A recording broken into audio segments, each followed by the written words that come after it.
தலைவர் மோடி அவர்களை தமிழ்நாட்டுக்கு கொண்டு வந்ததே ஐயா பாரிவேந்தர். தமிழகத்திற்கு அழைத்து வந்து பாரத பிரதமராக இருக்கக்கூடிய நரேந்திர மோடி அவர்களுக்கு முதலாக கூட்டம் போட்டு அவர்களுக்கு ஆதரவாக பேசியவர் ஐயா பாரிவேந்தர்.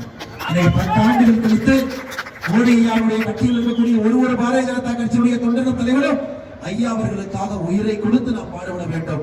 அது மட்டுமில்லை சகோதர சகோதரிகளே, மோடி ஐயா அவர்களே பெரம்பலூருக்கு வருவதற்கு வாய்ப்பு இருக்கிறது.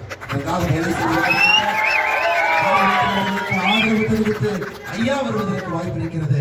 எல்லோரும் நம்முடைய கட்சியில் இதற்காக வேலை பார்த்துக் கொண்டிருக்கின்றோம். வந்திருக்கக்கூடிய எல்லா அன்பு சகோதர சகோதரிகள், பெரியவர்கள், தாய்மார்கள், நம்முடைய சின்னம் தாமரை சின்னம். வெற்றி சின்னம் தாமரை சின்னம். ஊழலுக்கு எதிரான சின்னம் தாமரை சின்னம்.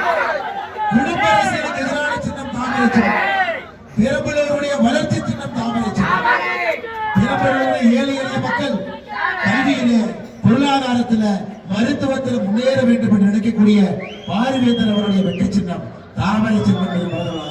திமுக காரங்க எவ்வளவு பொய் சொன்னாலும் சரி, எவ்வளவு வாக்குறுதிகளை அள்ளி கொடுத்தாலும் சரி, கொஞ்சம் ஏமாந்தீங்கன்னா மேலுக்கு கூடிய நிலாவை கொண்டு வந்து தட்டிலே வைப்பேன் என்று சொல்வாங்க. அதை தவிர எல்லாம் சொல்லிட்டாங்க. அவர்களால் ஒரு சின்ன துருப்பை கூட செல்ல முடியாது என்பதை உணர்ந்தவர்கள் எல்லாம். சகோதர சகோதரிகளே, நம்முடைய சின்னம் தாமரை சின்னத்தை மறந்துவிடாதீர்கள். தாமரை சின்னத்தை மறந்துவிடாதீர்கள்.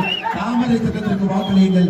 ஐயா பாரிவேந்தர் அவர்களை நீங்கள் வெற்றி பெற செய்யுங்கள் என்று செய்திகளை உண்மைத்தன்மையுடன் உடனுக்குடன் தெரிந்து கொள்ள தி கிரேட் இந்தியா நியூஸ் சேனலுக்கு சப்ஸ்கிரைப் செய்து எங்களுடன் இணைந்திருங்கள். எப்போதும்